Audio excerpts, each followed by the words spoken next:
나를 붙드시리다. 아멘. 오늘도 주일 오후 이 예배의 자리에 함께 하시는 사랑하는 모든 성도님들에게 주님이 주시는 은혜가 더욱더 풍성하게 넘치시기를 주님의 이름으로 간절히 축원합니다. 화면에 나오는 사진을 한번 보면서 뭔가 잘못된 부분이 있어요. 지금 이 사진에 우리가 일반적으로 알고 있는 상식과 반대가 되는 정말 왜 저렇지 않은 그런 사진, 틀린 그림 찾기. 자, 이거를 찾아내시는 분은 정말 상식이 뛰어난 분으로 제가 인정을 해드리겠습니다. 뭐가 잘못됐습니까? 미국 국기를 한번 자세히 보세요. 미국 국기. 자, 원래 미국 국기는요, 화면에 한번 보이세요. 원래 별이 여기죠. 왼쪽에 와야 되잖아요. 별이 우리가 이쪽 보면서. 근데 지금 앞에 화면 한번 보세요. 근데 별이 어느 쪽에 있습니까? 오른쪽에 와 있죠. 이게 무슨 일일까? 그죠? 화면 한번 다음 화면 한번 보시세요. 원래 송중기 얼굴 보시면 안 됩니다. 저보다 조금 잘생겼지만 저 보지 마시고 동그랗게 한 거 보세요. 우리나라 국기 똑바로 달려 있잖아요. 그죠? 전 세계 어느 나라 국기를 보더라도 군복에 저렇게 거꾸로 국기를 다는 나라는 없어요. 그런데 미국은 국기를 이렇게 거꾸로 달아버려요. 오른쪽으로. 왼쪽 원래 국기가 맞는데. 그죠? 왜 미국만 이렇게 국기를 뒤집어서 달고 있을까? 그래서 미국에도 지식인 같은, 우리나라 내부에 지식인 같은 그런 사이트가 있거든요. 거기에 글이 올라왔어요. 왜 미국만 이렇게 국기를 반대로 다는가 질문을 했는데 답을 보니까 미국의 이제 미군의 규정이 그렇게 돼 있다는 겁니다. 미국의 규정 670조 1항에 보면은 미국 성조기 패치는 오른쪽 또는 왼쪽 어깨 부분에 부착하는데 별 무늬가 항상 앞을 향하도록 그렇게 오른쪽을 바라볼 수 있도록 달아야 된다고 이렇게 규정이 나와 있다는 겁니다. 그럼 그렇다면 이 사람들은 왜 이런 규정을 만들었을까? 지금은 사라졌지만 옛날에 이 미군들이 전쟁을 하면 제일 선봉에 미국 그 국기를 들고 선봉대가 이렇게 달려나가는 모습이 있어요. 화면 한번 보시겠습니다. 이런 모습이겠죠. 그죠? 선봉대가 딱 힘차게 달려나가는 모습이지 않습니까? 그런데 지금 국기가 어디 있어요? 별이 오른쪽에 있죠. 그래서 전쟁을 할 때 이분들이 항상 이 모습을 형상화시켜 가지고 미국 국기의 군복에다가 그 국기를 달 때는 별이 항상 앞쪽을 향해서 달려 있도록 해야 된다라고 규정을 만들었다는 겁니다. 그러니까 어떤 상황, 어떤 일에도 멈추지 않을 것이며 어떤 것도 우리를 멈추게 할 수 없고 우리는 항상 앞으로 전진해서 달려나간다. 그런 의미가 이 국기를 거꾸로 다는 그 조항에 들어있다는 겁니다. 여러분, 이 정신 어떻습니까? 참 멋져 보이지 않습니까? 저는 이 멋진 정신, 어떤 것도 우리를 멈추게 할 수 없다. 그리고 우리는 여전히 승리를 위해서 달린다라는 이 정신이 고난과 고통 중에 있는 우리 그리스도인들이 예수님을 믿는다고 하는 우리들에게도 꼭 필요한 정신이라고 그렇게 생각합니다.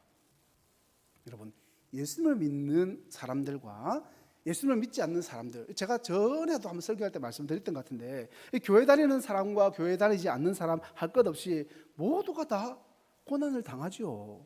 그죠? 누구에게나 크고 작은 어려움들이 닥쳐온다는 겁니다.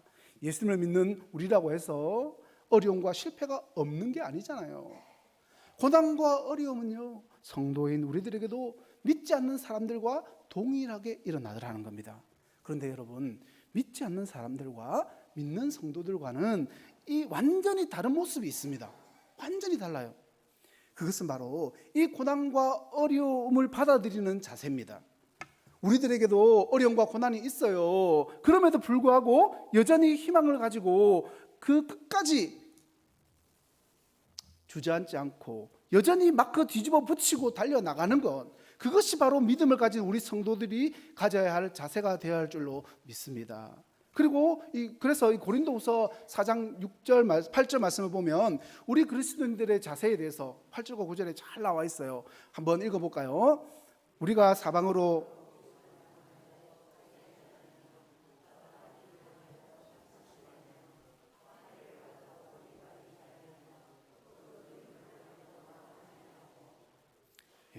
낙심하지 않는데요. 낙심하지 않는 것이 그리스도인의 능력입니다. 낙심하지 않는 것이 우리의 특권이라는 거죠. 우리의 인생 가운데 필연적으로 찾아오는 그 어려운 일들, 전혀 예상하지 못한 고난을 마주하게 됐을 때 여러분 주저앉을 겁니까? 그죠? 낙심해서 모든 것을 다 포기해 버리시겠습니까? 아니잖아요. 다시 일어서야 하지 않겠습니까? 다시 전진해야 되는 거죠. 그렇다면 우리가 그렇게 다가오는 그 어려움과 고통 앞에서 낙심하지 않고 다시 일어설 수 있는 이유가 무엇입니까? 우리는 어떻게 해서 다시 일어날 수 있을까요? 어떻게 하는 것이 건강하게 다시 일어나는 것인지에 대해서 오늘 말씀을 통해서 우리가 살펴보려고 합니다. 우리가 어떤 상황 가운데서도 소망을 가지고 낙심하지 않고 전진하기 위해서는 도대체 뭐가 필요할까? 뭐가 있어야 될까요? 돈? 명예? 여러분, 그 모든 고난과 고통의 상황 가운데서도 우리가 다시 일어서고 전진하기 위해서 필요한 것, 우리에게 필요한 것은 그것은 바로 하나님께서 나를 아신다는 사실을 확신하는 겁니다. 하나님이 나를 아신다. 누가 나를 아신다고요? 하나님이. 오늘 말씀 1절부터 4절까지 말씀을 보세요. 1절 말씀 같이 읽겠습니다. 여호와여 주께서 나를 살펴보셨으므로 나를 아시나이다. 누가 나를 아신다고요? 그렇죠. 여호와. 주께서 나를 아신다라고 말합니다. 아는 것도 그냥 아는 게 아닙니다. 2절 말씀입니다. 주께서 내가 앉고 일어섬을 아시고 멀리서도 나의 생각을 밝히 아시오니. 내가 앉고 일어서는 것도 아시고 내 생각까지도 다 아신다라고 말합니다. 그리고 이게 끝이 아니에요. 3절과 4절 말씀 같이 읽겠습니다. 시작. 나의 모든 길과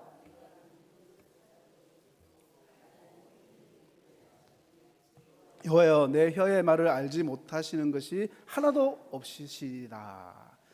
나의 모든 길과 나의 모든 행위를 아시고 심지어 내가 한 말까지도 다 아시는 분이 여호와 주님이십니다. 로마서 8장 28절 말씀인데 우리 같이 한번 읽어보겠습니다. 시작. 우리가 알거니와 하나님을 사랑하는 자 곧 그의 뜻대로 부르심을 입은 자들에게는 모든 것이 합력하여 선을 이루느니라. 우리가 알거니와, 우리만 아는 비밀이 있다는 겁니다. 세상을 알지 못하는 거, 우리만 알고 있는 것이 있어요. 그 비밀은 29절에 나와 있습니다. 29절 말씀 읽어보겠습니다. 하나님이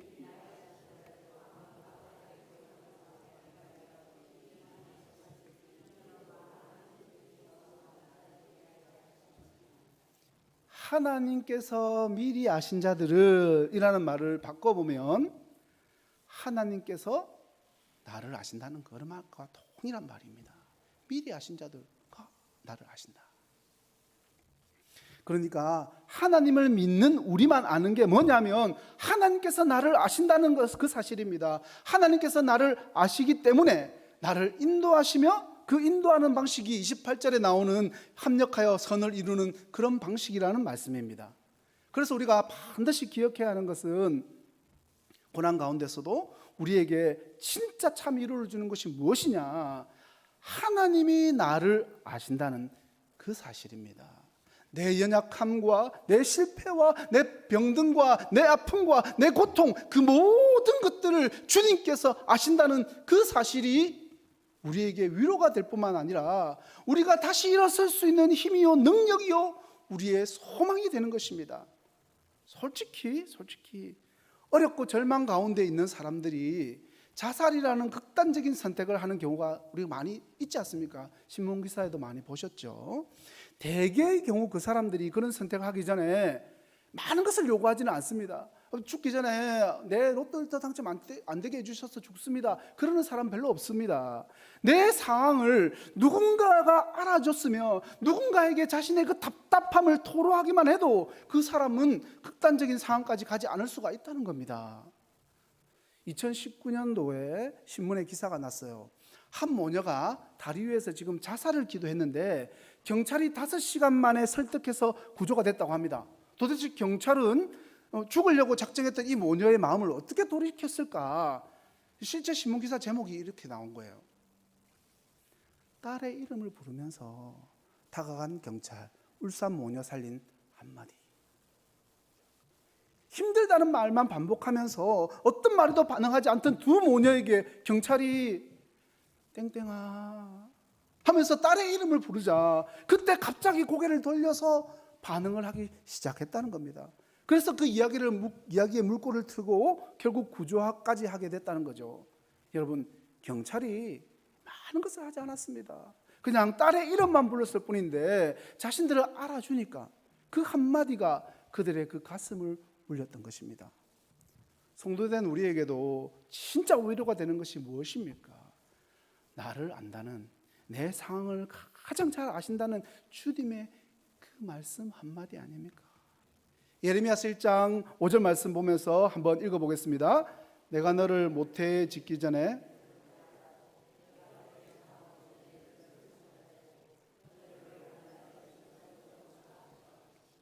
여러분, 이미 아셨대요. 내가 너를 엄마 뱃속에 있기 전에도 뭐 하셨다? 미리 아셨다. 그래서 주님은 내가 어떤 부분에서 연약한지, 내가 어떤 실수를 잘하는지, 내 아픔이 무엇인지 다 아신다는 겁니다. 그래서 여러분이 낙심될 때, 절망될 때 절대로 잊지 마십시오. 그럴 때 사람 의지하기보다는 주님을 의지해야 하는 것입니다. 물론 사람에게서 받는 위로가 있죠. 그것도 필요한 일이지만 사람은 내가 얼마나 힘든지, 내가 얼마나 고통 가운데 있는지, 내 상황이 얼마나 절박한지 제대로 알기가 어렵습니다. 제대로 알 수가 없어요. 그저 공감해주는 척, 아는 척 해줄 수 있을 뿐입니다. 죄송한 말씀인데 이제 자랑하나 그런 말 생각하지 마세요. 제 희엘이 이제 65일째, 66일째예요. 아기가 너무 귀여운데 귀여워 죽겠어요. 근데 힘들 때가 있어요. 힘들 때가 울어 제끼면 야 이게 왜 너무 힘든데 특히 왜 우는지 모를 때가 더 힘듭니다. 분명히 제가 유튜브에서 배울 때는 잠을 충분히 잤고 분유도 배불리 먹었고 기저귀도 다 갈아줬어요. 그럼 그 세 가지가 끝나면 아이가 안 울어야 되잖아요. 이론상으로는. 그런데 애가 우는 겁니다. 기저귀 만져봐도 괜찮고 조금 전에 잠도 잤고 분유도 다 먹었는데 왜 우냐고. 그러면 막 제가 할 수 있는 게 아무것도 없더라는 거죠. 우리 애기 사진 나왔습니까?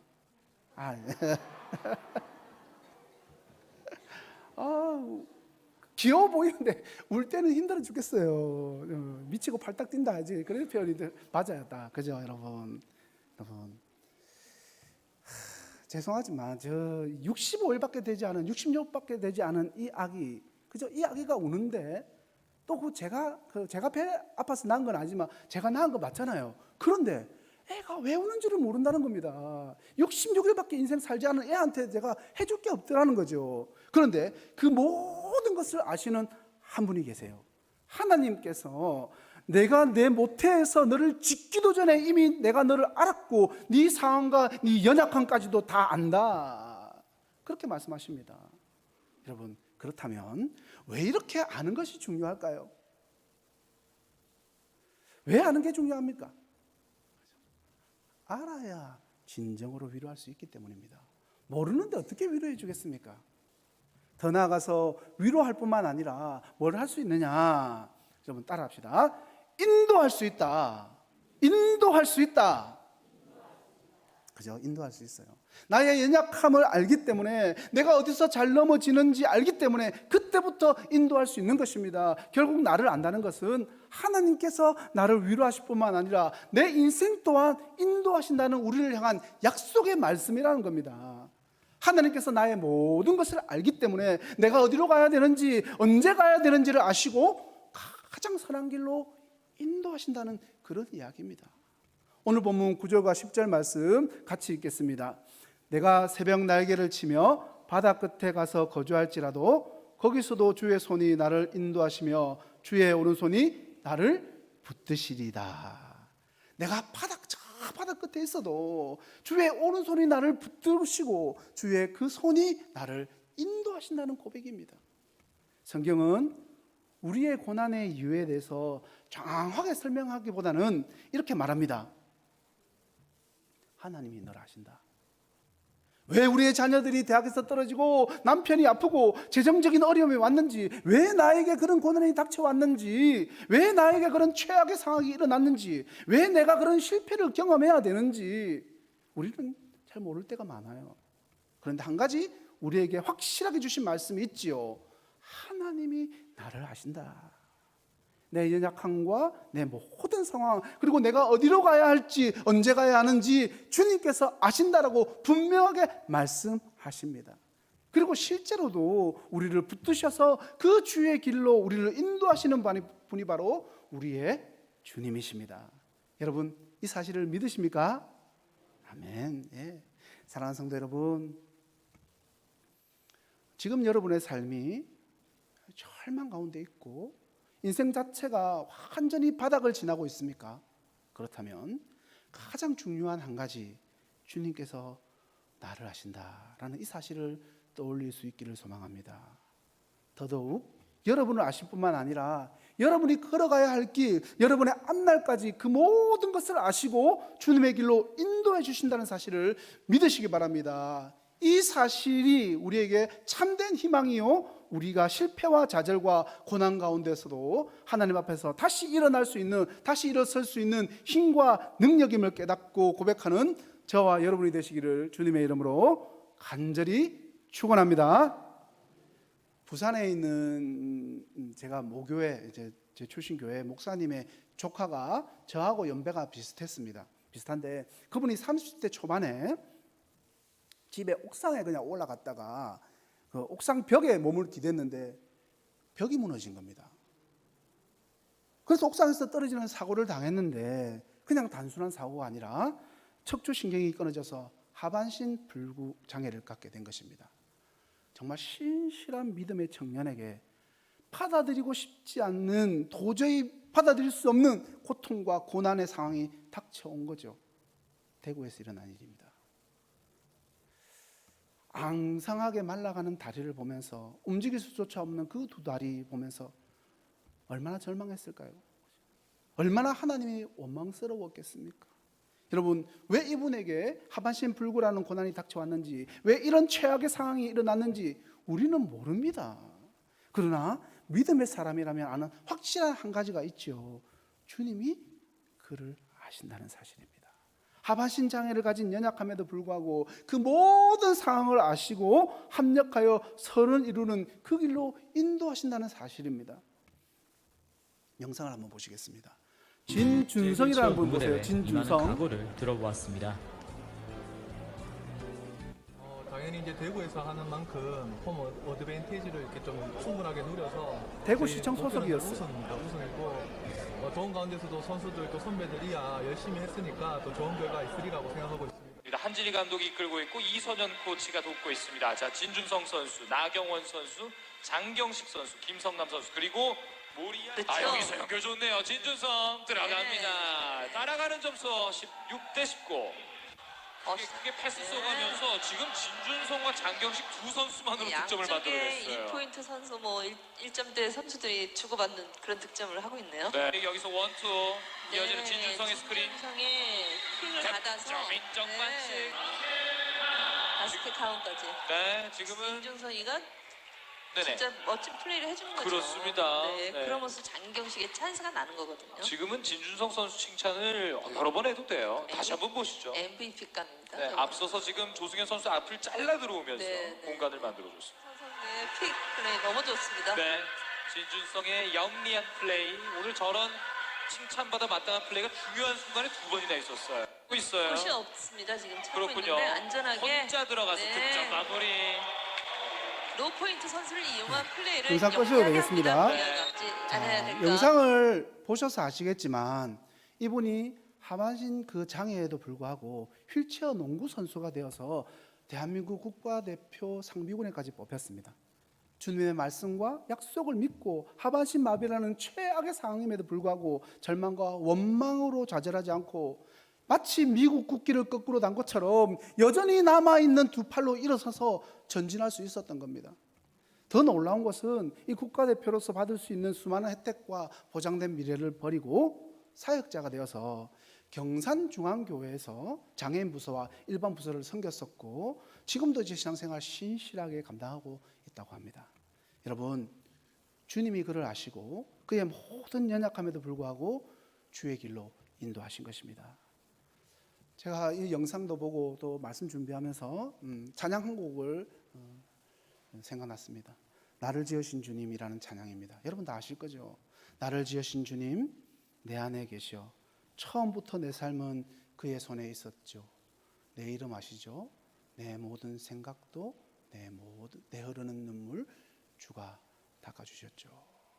여러분 이 찬양 우리 같이 하실까요? 나를 지으신 주님. 가사를 깊이 생각해 보시기 바랍니다. 나를 지으신 주님 내 안에 계셔.